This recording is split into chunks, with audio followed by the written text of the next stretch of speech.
It is 5:43, and it's almost that time of the year where we're going to stop hearing all the lawnmowers and start hearing more bells ringing from the Salvation Army bell ringers. They'll be outside grocery stores and shopping locations very soon. Now that money that's given goes back to helping neighbors throughout Southern Illinois.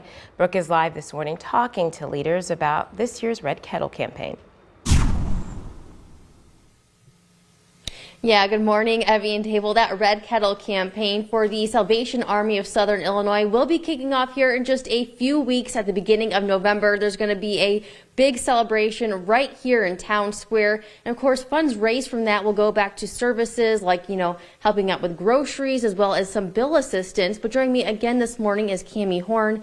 And Cami, we're talking about just, the need over the past year and a half. How have you guys been affected? Because everybody's been affected differently. Oh, it's really just been an unprecedented time. This is my 5th year here, and I've never had the amount of phone calls for people for the first time.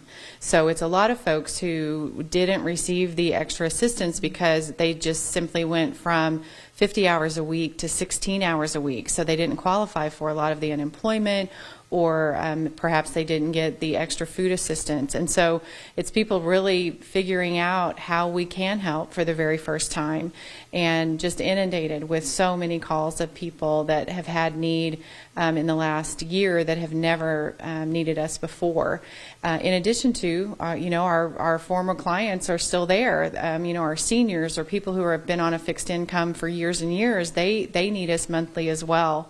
So it's just, the need is greater than it's ever been, and that's just really a concern for us to be able to do as much as we can for as many people, but just the amount of help, of course, is just based on the donations that come in. And, just really quickly, you guys have stayed open throughout the pandemic, offering curbside for those people who didn't feel comfortable with coming in. Right, yeah. Our pantry pivoted several times, March of 2020 to June of 2020 to what we've been doing the last few months here with the curbside check-in. And then for our assistance with clothing vouchers or families that have had fires, or with our financial aid, we're doing as much as possible over the phone, by email, by fax, or if they need to drop some things off, they just set appointments to do that. We just want to keep everybody safe, but we want to make sure that they're aware that we're still here. Absolutely. And of course, we want to talk more about this Red Kettle campaign coming up later on the show, because there's still a lot to talk about. But for now, back to you in the studio.